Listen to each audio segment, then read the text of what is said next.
बिस्मिल्लाहिर्रहमानिर्रहीम। उस वक्त अस्पताल के एक कमरे में मौजूद एक दरमियानी उम्र का डॉक्टर अपने रोज के मामूल के मुताबिक मरीजों के चेकअप में बुरी तरह से मशगूल था।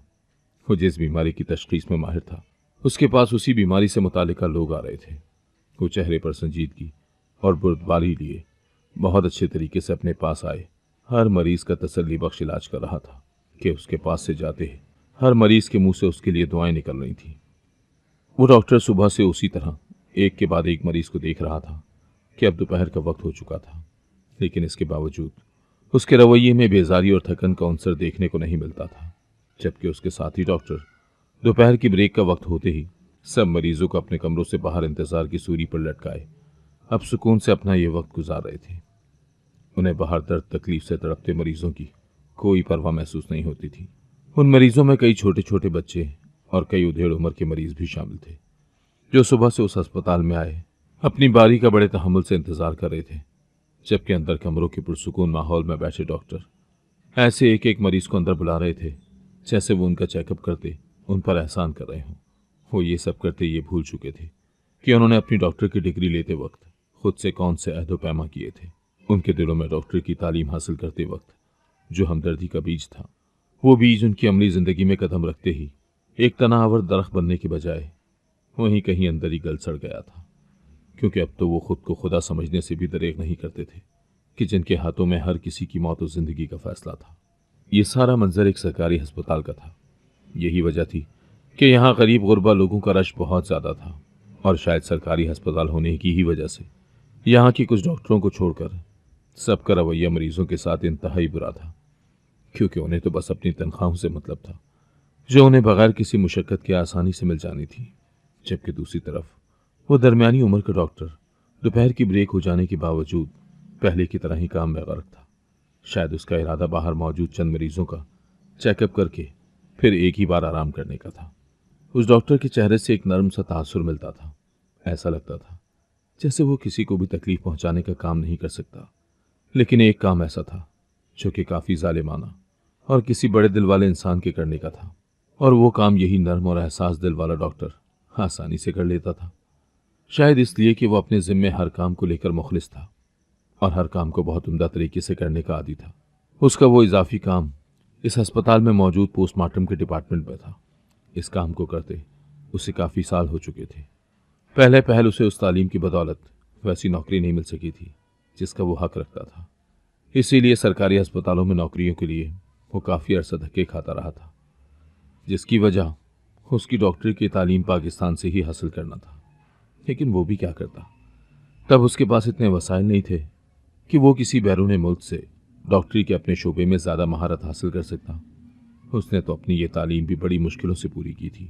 उसके साथ उसका शौक और लगन उसे उस मंजिल की तरफ ले गई थी। लेकिन उसने जिंदगी के किसी भी मोड़ पर हिम्मत नहीं हारी थी। यही वजह थी कि वह आज अपने अस्पताल का जाना माना डॉक्टर था। उसी अस्पताल में यहाँ पहले उसके आने पर उसे पोस्टमार्टम के डिपार्टमेंट में बस डॉक्टर के मददगार के तौर पर रखा गया था। वो चाहता तो अपनी पढ़ाई और शानदार कारकर्दगी पर गुरूर करते इस जगह काम करने से इनकार कर देता, लेकिन वो खुद पर यकीन रखता था। इसीलिए वो ये मामूली सी नौकरी आसानी से कबूल कर गया था। और फिर वक्त गुजरते उसने अपना आप मनवाते बहुत जल्द अपनी काबिलियत और नाम को सबके सामने साबित कर ही दिया था, और वो बिलाखिर अपनी काबिलियत के मुताबिक नौकरी हासिल कर गया था। लेकिन फिर उसकी ईमानदारी और अपने काम से मुखलिसियत को देखते उसे पोस्टमार्टम डिपार्टमेंट का हेड भी बना दिया गया था। क्योंकि वहां का साबिका हेड कुछ माह पहले ही वफात पा गया था, तो किसी और को उसकी जगह लेकर आने के बजाय उसी की खिदमत हासिल कर ली गई थी। और फिर वो तब से अपनी दोनों जिम्मेदारियां खंदा पेशानी से सरअंजाम दे रहा था। इस अस्पताल में काम करने वाले छोटे अमले से लेकर बड़े अमले तक वो सब में जाना जाता था, जिसकी वजह तकरीबन सभी उसकी जिंदगी के बारे में कुछ हद तक जानते थे कि वो अपने वालिदैन का इकलौता बेटा था, और उसके वालिदैन कुछ अर्सा पहले ही वफात पा गए थे, और वो अपनी ज्यादा उम्र होने के बावजूद गैर शादीशुदा था, जिसकी वजह किसी को चाहकर भी मालूम नहीं हो सकी। उसकी खूबसूरत शख्सियत देखते इस अस्पताल की कई जवान कंवारी फीमेल डॉक्टर्स और नर्सों ने उससे शादी की ख्वाहिश की थी, लेकिन वो इस तरह उनको इनकार करता कि वो सब खामोशी से उसका पीछा छोड़ती अपनी जिंदगी में आगे बढ़ जाती थी। ऐसा लगता था जैसे वो अपनी इसी मौजूदा जिंदगी से मुतमईन हो और उसे अपनी जिंदगी से मजीद किसी अच्छे की ख्वाहिश ही ना रही हो, क्योंकि वो सबको ही हर लम्हा अल्लाह ताला का शुक्रगुजार दिखाई देता था। उसे इस तरह देखते सबके ही दिल में ऐसा बनने की हसरत जागने लगती थी, यानी वो सबके लिए एक अच्छी मिसाल था। लेकिन कोई नहीं जानता था कि उसे यहां तक आने के लिए क्या कुछ खोना पड़ा है, और एक हादसा उसकी जिंदगी में हुआ था जिसने उसकी जिंदगी ही बदल कर रख दी थी। और वो जो एक लावाली सा लड़का था, बहुत जल्द संजीदगी और पुरवकारियत की मंजिलें तय करता चला गया था। वो एक ऐसा दुख अपने साथ लिए हुए था कि आज तक कोई चाहकर भी उसके बारे में जान नहीं सका था, क्योंकि बेशक वो सबसे खुश अखलाकी से पेश आता था, लेकिन फिर भी उसने कभी किसी को हद से ज्यादा अपने नजदीक नहीं आने दिया था। उस वक्त वो डॉक्टर तेज कदम उठाता पोस्टमार्टम डिपार्टमेंट की तरफ बढ़ रहा था, और उस तरफ आते उसके चेहरे पर नरमी के तासुर के बजाय बस गहरी संजीदगी का साया नजर आता था। उसने कमरे में जाने से पहले उस कमरे के दरवाजे पर नजर की। यहां पर वो मैयत पड़ी थी जिनका अभी पोस्टमार्टम किया जाना था, और आज एक से ज्यादा मैयतों को देखते उस पर थकन तारी हुई थी, क्योंकि वह आज सुबह से ही काफी मसरूफ रहा था। उसका इरादा आज जल्दी घर जाने का था, लेकिन जब अचानक उसे इस तरफ बुला लिया गया था, क्योंकि आज पोस्टमार्टम में एक पुलिस केस भी शामिल था और पुलिस को जल्द से जल्द पोस्टमार्टम रिपोर्ट चाहिए थी। डॉक्टर के अपने मतलूबा कमरे में दाखिल होते ही वहां थोड़ी देर बाद ही कुछ नौजवान लड़के और लड़कियां भी दाखिल हुई थी, जिनके चेहरों पर उस वक्त एक इश्तियाक सा था, कुछ नया सीखने, नया तजुर्बा करते। वो सब इसी तरह से अपनी काबिलियत में इजाफा करते। उन्हें उस वक्त वहां पहले से मौजूद डॉक्टर को उनका काम करते देखना था, और उसके साथ डॉक्टर ने पोस्टमार्टम करते हुए मैयत के अंदरूनी निज़ाम और आज़ा के बारे में वहां मौजूद तलबा को बहुत कुछ समझाना था। फिर थोड़ी देर के बाद वो अपने सामने आने वाली पहली लाश को सबके सामने साइंसी तहकीक और मुआयने के लिए बहुत अच्छे तरीके से पेश कर चुका था। सभी चेहरों पर गहरी संजीदगी लिए वहां खामोशी से खड़े थे। वहां हर वक्त उनमें से कोई ना कोई सवाल पूछता, जिसका मुफस्सिल जवाब वो डॉक्टर ऐसे दे रहा था कि फिर किसी के दिमाग में कोई सवाल न रह जाए। उसके लहजे और हर सवाल के जवाब देने पर उस डॉक्टर का तजुर्बा और काबिलियत जाहिर होती थी। वो अपनी इन खुसूसियात से वहां मौजूद नई नस्ल को मरूब कर रहा था। उसके बाद वो एक के बाद एक वहां मौजूद लाशों के पोस्टमार्टम करता जा रहा था, और उनके कुछ मखसूस पार्ट को वो अब बड़ी हिफाजत से रख रहा था, क्योंकि उनमें से कई दिल और गुर्दे वगैरह किसी ऐसे इंसान को मुहैया कर दिए जाने थे जो उनके बगैर जिंदा न रह पा रहा हो, यानी जिनके दिल और गुर्दे वगैरह नाकारा हो चुके हों और उन्हें जिंदा रहने के लिए उनका रद्द बदल करना जरूरी हो। आज जब वो डॉक्टर अपने इस काम से फारिग हुआ तो वापस अपने लिए मखसूस कमरे में आया, तो उसे अपना आप ऐसा लग रहा था जैसे वो किसी बोझ तले दब चुका हो। वो जब भी ऐसे केस निपटाता था उसकी जहनी और जिस्मानी हालत बहुत खराब हो जाया करती थी, और वो चाहकर भी इसकी वजह समझ नहीं पाता था। इस सब की वजह से उसने कई बार सोचा कि वो अपना पोस्टमार्टम वाला काम छोड़ दे, लेकिन फिर उसके सीनियर डॉक्टर जब उससे दरख्वास्त करते कि उन्हें इस काम को लेकर उस पर भरोसा है, और फिर उनके अस्पताल में आने वाली नई नस्ल के तलबा और तुलबा को उसके करवाए गए प्रैक्टिकल की ज़्यादा समझ आती है, तो आने वाला हर स्टूडेंट उसी से सब कुछ सीखने की फरमाइश करता है। उनकी बातें सुनते वो डॉक्टर ना चाहने के बावजूद दिल पर पत्थर रखते फिर से उस तरफ मुतवज्जा हो जाया करता था। लेकिन वो नहीं जानता था कि इस शोबे से मुंसलिक रहने के पीछे एक और वजह भी पोशीदा थी। कुछ ऐसा उस पर इंकिशाफ होना था कि उसने फिर शायद अपने पोस्टमार्टम के शोबे में होने पर अपनी किस्मत पर खुश हो जाना था। वो डॉक्टर सुबह जैसे ही अस्पताल आया तो उसे बताया गया कि कुछ दिनों के लिए अस्पताल के कई एक डॉक्टरों का नाम उस फहरिस्त में आया है जिसमें डॉक्टरों को किसी गांव में फ्री कैंप के लिए जाना था। चूंकि पीछे से ही खुद डॉक्टरों के नाम को चुना गया था, इसीलिए बगैर किसी चूंचना के सबको इस काम के लिए जाना ही था। लेकिन पता नहीं क्या वजह थी कि उस डॉक्टर का आज इस काम के लिए जाने पर दिल मुतमईन नहीं हो पा रहा था। लेकिन वो अपनी इस बेइत्मीनानी की कैफियत को झटकते फुल वक्त अपने मौजूदा काम की तरफ लग गया था। लेकिन उसके दिल से ये बात महू नहीं हो पा रही थी, और वो बहुत ज्यादा बेचैनी महसूस कर रहा था। इन्हीं हालात में उसका सबके साथ फ्री कैंप के लिए जाने का वक्त आ चुका था। सब लोग एक वैन के पास खड़े खुशगपियों में मसरूफ थे, और उन्हें थोड़ी देर तक यहां से निकलना था।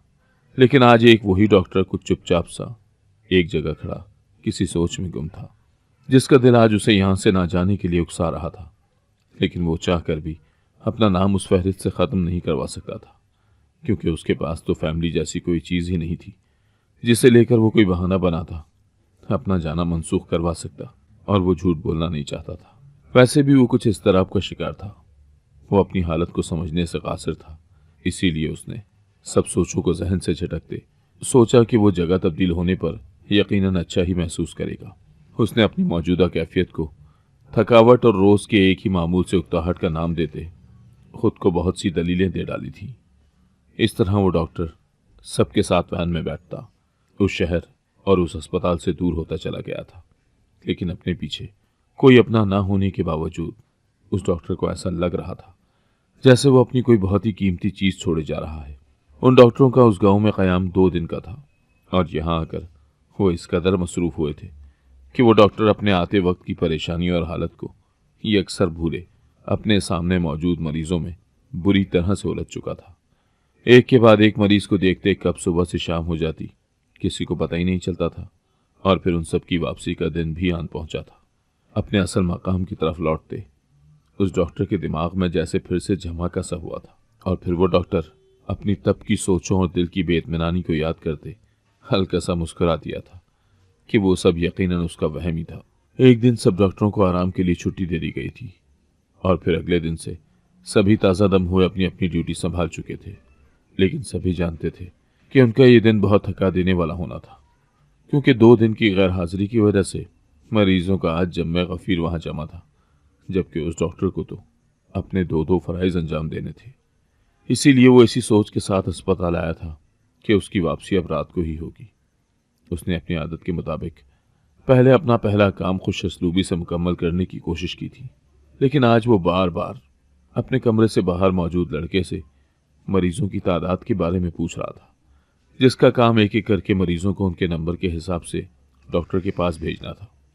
डॉक्टर तो ये काम अपनी बेध्यानी में कर रहा था, लेकिन वो लड़का जरूर आज थोड़ा सा मुताजिब था, क्योंकि इससे पहले कभी भी उस डॉक्टर ने ऐसा सवाल नहीं किया था, बल्कि वो खुद से ही डॉक्टर को बताता रहता था कि डॉक्टर साहब इतने मरीज हो गए हैं और इतने रह गए हैं। लेकिन वो डॉक्टर नहीं जानता था कि आज ना जाने कैसी कशिश है जो उसे अपना ये काम जल्द से जल्द खत्म करने को कह रही है। उसके दिल की धड़कनों की रफ्तार भी आज मामूल से ज्यादा थी। जो सुबह खुद को ताज़ा दम महसूस करता अस्पताल आया था, अब कुछ ही देर में उसे थकावट का सामना करना पड़ रहा था। वो कभी अपने माथे पर आया पसीना साफ कर रहा था, तो कभी दिल के मकाम पर हाथ रखता अपना सीना मसलने लगता। अपनी खराबी तबीयत की बदौलत वो कुछ गोलियां भी पानी के साथ जल्दी से निकल गया था, ताकि उसके काम में रुकावट ना बने और वो पुरसुकून तरीके से पहले की तरह अपना काम कर सके। वो आज अपने इस कमरे में बैठने की कुछ देर बाद से हर काम मामूल से हटकर कर रहा था। वो खुद भी इस बात का एहसास होने पर अचंभे का शिकार हो रहा था, क्योंकि वो आज अपने पिछले कुछ सालों से बनी रूटीन से दूर हो रहा था। उसकी ऐसी हालत देखते उसके असिस्टेंट लड़के ने उसे कई बार कहा कि वो आज अपना काम यहीं पर रोक दे, घर जाकर आराम करे, और वो हर बार उसको इनकार करते कह रहा था कि अब उसकी तबीयत कुछ बेहतर है। वो डॉक्टर उस लड़के को क्या बताता कि घर की 4 दीवारी की तन्हाई से तो उसकी जान जाती है। वो हमेशा अस्पताल आकर खुश होता है, तो वो आज कैसे अपनी इस हालत के साथ घर चला जाए। वहां पर मौजूद सन्नाटा उसकी जान ले लेता। फिर वैसे भी उसका दिल इस बात पर कतई तौर पर राजी नहीं था, बल्कि वो दरमियानी कैफियत में था। एक दिल चाहता था कि कहीं वो इस तरह बददिमागी से किसी मरीज को गलत दवा तजवीज़ न कर दे, तो उसे यहाँ से उठ जाना चाहिए। तो कभी दिल इसी अस्पताल में रहने को बजिद था। उसने खुद के दिमाग को जगाने के लिए आज पता नहीं एक डॉक्टर होने के बावजूद कितनी बार चाय के कप का ऑर्डर दिया हुआ था। यानी उसने खुद को पहले वाली हालत में लाने के लिए हर मुमकिन जतन कर लिए थे, और जैसे तैसे करके उसने अपनी ड्यूटी का ये वक्त भी गुजार ही लिया था। मरीजों का रश खत्म होने पर उसके साथ मौजूद लड़के ने उसे सलाह दी थी कि वो आज अपनी दूसरी ड्यूटी की तरफ ना जाए और उसे आराम करना चाहिए। जिस पर उस डॉक्टर ने कहा कि जहां उसने दिन का इतना वक्त इस अस्पताल में गुजार लिया है, वहां बाकी वक्त भी गुजर ही जाएगा। उसके घर बैठे कौन सा कोई उसका इंतजार कर रहा है। लेकिन फिर भी उसने 1 घंटा आराम करने के बाद सुस्त कदमों से पोस्टमार्टम के वार्ड का रुख कर ही लिया था। पूरे अस्पताल में सारा दिन एक गहमा गहमी की सूरत हाल रहती थी, लेकिन सिवाय अस्पताल के चंद एक वार्ड्स के यहाँ हर वक्त एक अजीब सा हौलनाक सन्नाटा छाया रहता था। इन जगहों पर बस इक्का दुक्का सफाई वाले अमले के अलावा कम ही कोई इधर का रुख करता था। इसीलिए डॉक्टर का पहले से बोझल दिल यहाँ आते मजीद उदासी का शिकार होने लगा था। और फिर पहले की तरह उस डॉक्टर ने यहाँ आते एक सरसरी सी नज़र उस पहले कमरे के खुले दरवाजे पर डाली थी, जहां आज बस 2-3 मैयतें पड़ी थीं, जिनका पोस्टमार्टम मतलूब था। जिनमें कोई पुलिस केस था तो कोई लाश लावारिस होने की वजह से उसका पोस्टमार्टम करते उसे अपने फायदे के लिए इस्तेमाल किया जाना था। उसने अपने हाथ में पकड़े कागजात पर एक बगौर नजर डाली थी। यहाँ इन लाशों के हवाले से सब कुछ तफसील से दर्ज था, और आज लाशों में एक औरत भी थी। जबकि वह औरत का पोस्टमार्टम करते हमेशा बहुत हिचकिचाहट का शिकार रहता था, जिसकी वजह से वो एक लेडी डॉक्टर की मदद ले लिया करता था। लेकिन आज जब उसने उस लेडी डॉक्टर को बुलवाया तो पता चला कि वो तो छुट्टी पर थी, और उसे कुछ छोटी नर्सों के साथ मिलकर ही ये काम करना था, क्योंकि वो लाश कल से इसी तरह अस्पताल के उस वार्ड में मौजूद थी और उसे पोस्टमार्टम के लिए रखा गया था, जिसकी वजह से उसे सर्द खाने या फिर अस्पताल के मुर्दा खाने में अभी मुंतकिल नहीं किया गया था। अपने मतलूबा कमरे में आते उसने यहाँ का मखसूस लिबास पहना था, और उसके साथ ही उसे बाहर से चंद कदमों की आवाजें आने लगी तो वह आगे बढ़ता वहां पर पड़े डॉक्टर के आलात को तरतीब से रखने लगा था, जबकि वो पहले से ही तरतीब में पड़े थे। हर तरफ एक तायराना नजर डालते उसने कोई कमी बेशी ना देखते उन 2 वार्ड बॉय पर नजर टिकाई थी, जो स्ट्रेचर पर लाश को लेकर कमरे में दाखिल हुए थे। डॉक्टर के सामने बड़े बेड पर मैयत को मुंतकिल करते वो एक तरफ होकर खड़े हो गए तो डॉक्टर ने एक गहरी सांस भरते अपना काम शुरू कर दिया था। उसने पहले मर्द की मैयत पर काम करने को तरजीह दी थी। उसके बाद वो दोनों मर्द की मैयत से फारिग होता उनसे हासिल होने वाली तमाम मालूमात को एक सफ़े पर उतारता गया था, जो कि उसे पुलिस को मुहैया करनी थी। उससे फारिग होते उसने औरत की मैयत लाने को कहा था, जिसके साथ कुछ देर बाद वहां 2 नर्सें भी अपने सफ़ेद यूनिफॉर्म में वहां मौजूद हुई थी, जिनके चेहरे मास्क से ढके हुए थे। वो आज कुछ खुश दिखाई देती थी, क्योंकि उन्हें अपने पसंदीदा डॉक्टर के साथ काम करने का मौका मिल रहा था। जबकि उस डॉक्टर के चेहरे पर आज पहले से भी कुछ ज्यादा संजीदगी थी, और कहीं कहीं सख्ती के आसार भी छलकते थे। उस डॉक्टर को एकदम से अपनी हालत सुबह के जैसी होती महसूस हुई थी, और उसके साथ ही कमरे का दरवाजा खुला और वार्ड बॉय पहले की तरह चेहरे तक सफेद चादर से ढके वजूद को कमरे में लाने लगे थे, जिससे डॉक्टर की नजरें ना चाहते हुए भी उस तरफ अटकी रह गई थी। वो उस वक्त बहुत ज्यादा घबराहट का शिकार होने लगा था, लेकिन चाहकर भी वो अब अपना काम अधूरा छोड़कर नहीं जा सकता था। इसीलिए उसी कमरे के एक कोने की तरफ बढ़ते वहां मौजूद पानी की बोतल मुंह से लगा गया था, जिससे वो खुद को काफी हद तक संभाल गया, और अपने काम की तरफ बढ़ते वो वहां आई नर्सों को मुख्तलिफ हिदायत देने लगा था, जिसे सुनते ही वो दोनों नर्सें इस बात में सर हिला गई। तो उनमें से एक नर्स ने हाथ आगे बढ़ाते उस औरत के चेहरे से चादर हटाई थी। उस वक्त उस कमरे में बस एक डॉक्टर और ये 2 नर्सें ही मौजूद थी। वो डॉक्टर किसी औरत की मैयत का पोस्टमार्टम करते वक्त वार्ड बॉय को बिला जरूरत वहां खड़े नहीं होने देता था। उस औरत के चेहरे से चादर हटाते ही उसके मुंह से अचानक कुछ ऐसे अल्फाज निकले जिन पर चौंकते हुए डॉक्टर, जो पहले थोड़ा सा रुख मोड़े खड़ा कुछ कर रहा था, गैर इरादी तौर पर झटके से पलटता वो उस औरत के चेहरे पर नजर डाल गया था, और फिर वो अपनी ये नजर उस चेहरे से हटा ही नहीं सका था। उसे लगा था कि वो अपनी जगह जम सा गया है। वो खुद को हरकत के काबिल नहीं पा रहा था, जबकि दिल चाह रहा था कि जल्दी से आगे बढ़ते इस चेहरे को जी भर कर देख ले। लेकिन जैसे ही उसने नर्सों को पोस्टमार्टम के लिए वहां मौजूद आलात उठाते देखा तो उसके जिस्म में बर की रौ गुजरी थी, और वो जल्दी से करीब आती नर्स को कुछ भी करने से रोक गया था, जिससे वो दोनों सवालिया निगाहों से उसकी तरफ देखने लगी। तो उसके चेहरे के गैर मामूली तासुरात देखते वो हैरान सी रह गई थी, जबकि वो डॉक्टर उन दोनों से बेनियाज होते बस सामने मौजूद चेहरे को तके जा रहा था, जिसे वो आज कितने सालों बाद देख रहा था। वो औरत कोई और नहीं बल्कि उस डॉक्टर का प्यार थी, लेकिन वो लड़की कई मजबूरियों में बंधी थी और उनकी शादी नहीं हो सकी थी। उस वक्त डॉक्टर भी बेरोजगार था। उसके माँ बाप बमुश्किल उसकी पढ़ाई का खर्चा उठा रहे थे, और फिर न जाने वो कहाँ गायब हुई कि वो डॉक्टर चाहकर भी उसे तलाश नहीं कर सका था। वैसे भी वो उसे कोई अपनी जात से तकलीफ नहीं पहुंचाना चाहता था, इसीलिए वो भी उससे दूर हटता गया। लेकिन आज तक उसकी याद को वो दिल में बसाए हुए था और किसी और लड़की से शादी नहीं कर सका था। ये औरत उसके कॉलेज के दिनों में उससे 1 साल पीछे थी और उनकी पढ़ाई भी मुख्तलिफ थी, लेकिन फिर भी वो डॉक्टर उस लड़की की मोहब्बत में मुब्तला हो गया था, और फिर उस मोहब्बत से अब तक अपना दामन नहीं छुड़ा सका था। उसने उसे हमेशा अबाए में देखा था। हाँ, बस उसके चेहरे पर नकाब नहीं होता था, बल्कि एक स्कार्फ चेहरे के गिर्द सख्ती से लिपटा रहता था। तो आज उसे बेपर्दा देखते हद से ज्यादा तकलीफ हो रही थी। वो बहुत ज्यादा खूबसूरत थी और उसकी खूबसूरती को देखते ही वहां मौजूद नर्सों के मुंह से उसके लिए तारीफी कलमात निकले थे, जिन पर वो डॉक्टर उनकी तरफ मुतवज्जा होते ही अपना सब कुछ भुला गया था। मगर पता नहीं वो औरत किन हालात से गुजरी थी कि उसकी खूबसूरती पहले की निस्बत कुमला सी गई थी और वो उस वक्त लावारिस लाशों के तौर पर अस्पताल में मौजूद थी।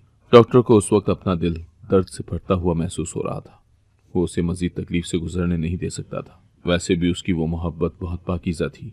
वो किसी भी सूरत उसे अपने सामने मजीद बेपर्दगी की हालत में नहीं लाना चाहता था, लेकिन वह अस्पताल के उसूलों से रूगर्दानी भी नहीं कर सकता था कि वो आंखों में नमी लिए न जाने कब तक ऐसे ही खड़ा रहता। तभी उसे एक नर्स की चीखनुमा आवाज़ सुनाई दी तो वो कुछ बोलने की कोशिश में हकलाने लगी थी। वो कुछ खौफजदा सी नजर आती थी, जबकि उसकी साथी नर्स भी उसकी हालत देखते घबरा गई। वो दोनों मजीद वहां खड़े हुए बगैर वहां से भागते कदमों से चली गई थी, जिस पर वो डॉक्टर हैरत से उनको देख रहा था। जब वो कमरे से निकली तो उसी हैरत के साथ उसने सामने मौजूद औरत के चेहरे की तरफ देखते साथ अपने हाथ आगे बढ़ाते उसे फिर से चादर से ढकने लगा था कि उसके ओठी हाथ वहीं रह गए थे। जब उसने देखा कि उस औरत का चेहरा तो पहले ही कितना नॉर्मल है, लेकिन उसका बाकी का जिस्म अंदर की तरफ धंसने लगा था, जबकि बेड पर उसके जिस्म पर मौजूद कपड़े अपनी साबिका जगह पर चिपके पड़े थे। वो सब अभी अचानक से ऐसे होने लगा था क्योंकि जब उस औरत को इस कमरे में लाया गया था तो तब तो सब कुछ नॉर्मल था, और फिर उन्हीं तब्दीलियों को देखते वो नर्स से डर कर यहां से भागी थी। वो औरत शायद अल्लाह को बहुत प्यारी थी, जो मरने के बाद भी अल्लाह उसे मजीद बेपर्दा होने से बचा गया था, और उसे पोस्टमार्टम जैसी तकलीफ भी सहनी नहीं पड़ी थी क्योंकि उसकी मैयत के साथ होती उन गैर मामूली तब्दीलियों को देखते उस डॉक्टर ने जो रिपोर्ट तैयार की थी उसके मुताबिक उसका जिस्म पोस्टमार्टम के लिए मुनासिब नहीं था, और वो इस बात पर अल्लाह का ढेरों शुक्रगुजार हुआ था। उसके बाद उन नर्सों ने आग की तरह ये खबर पूरे अस्पताल में फैला दी थी, और अस्पताल में मौजूद तमाम डॉक्टर इन तब्दीलियों की वजूहात समझने से कासिर रहे थे, जिसकी वजह से उसे मुआवजे का नाम दे दिया गया था। लेकिन दूसरी तरफ उस डॉक्टर की अकल उसे यही इशारा दे रही थी कि अल्लाह पाक ने उसे उसकी बेहुरमती से बचाने के लिए ये तब्दीलियां उसके वजूद में की थी। और फिर उसके बाद उस डॉक्टर ने खुद उसे अस्पताल के करीबी कब्रिस्तान में दफनाते कुछ दिनों बाद अपनी वसीयत लिखवा दी थी कि जब वो मर जाए तो उसे उस औरत की कब्र के साथ दफनाया जाए, क्योंकि उसकी सोच थी कि वह दुनिया में तो एक दूसरे के करीब नहीं रह सके, मरने के बाद ही उन्हें एक दूसरे के हमराही नसीब हो जाए तो क्या ही बुरा है। और फिर उसके बाद उसने अपनी कुछ कोशिशों से पोस्टमार्टम का काम करना बंद कर दिया था, क्योंकि उसे अपना आप बहुत जालिम लगता था, और वो दिल से इस काम को पसंद ना करने की वजह से अब हमेशा के लिए इस काम से किनारा कर गया था। अगर आपको आज की कहानी पसंद आई है तो वीडियो को जरूर लाइक कीजिएगा और अपने दोस्तों के साथ भी शेयर कीजिएगा। और हाँ, अगर आपने अभी तक हमारा चैनल सब्सक्राइब नहीं किया तो जरूर सब्सक्राइब करें। मिलते हैं कल एक नई और दिलचस्प कहानी के साथ। अल्लाह हाफिज।